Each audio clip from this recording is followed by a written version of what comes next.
Nabad daawadayaal iyo dhagaystayaalba waxaad ku soo dhawaataan warbixin kooban oo ka hadlaysa mucjisadii qarnigii 21aad galaafatay malaayiinta qof dagaalkii labaad ee dunida kadib. Dawanka dhiilada ayaa isu yeedhay, duniduna waxa ay kala gashay go'doon.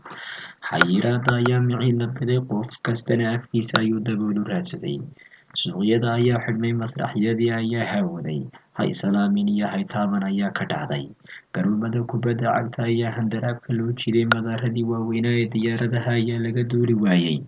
Goobaha waxbarashada ayaa albaabada la isugu dhuftay isla bilowgii u horreeyayba.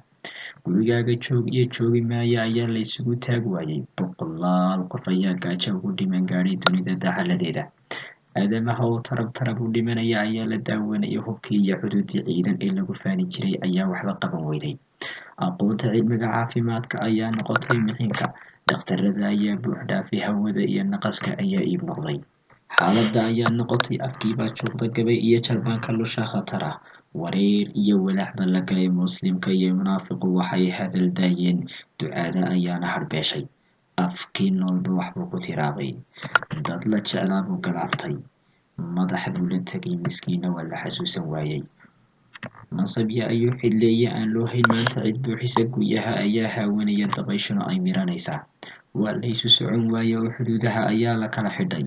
Nin kastaba tiisa ayaa cuslaysay, ilaa wadamadii deeqaha ku faani jiray ayaa carabka la laadshay iyadoo la wada arkayo. Tacabkoodiina taaka uu qaban waayay. Waa dabayaaqadii sanadkii 2019 markii uu dunida ka dilaacay ilima aragtigii loo kulan qalay coronavirus. Dawanka dhiilada oo garaacan ayuu bishay oo dhashay sanadka maanta ay ka dhiman yihiin saacadaha kooban. Waxa uu noqday sanadkii uu caan baxay afdaboolku, waxaana lagu xasuustaa gurigaaga jooga magoonida. Dunida ayuu ku faafay, waxaana loo waayay xad iyo xakame joojiya. Waxa uu noqday waxaan hore loo arag oo adduunyadii ka dhigay fiinfiridhay. Waxaa lagu kala qaadayaa taabashada iyo neefsiga. Waxaa la gaaray heer hindhisada iyo qufaca laysku dagaalo ama laysku qoonsado. Xorriyaddii ayaa caata noqotay. Qof kastana waxa uu dareemay cidhiidhi aan faakihaysigiisu dhoweyn. Xasan Bare Ducaale, Hargeysa.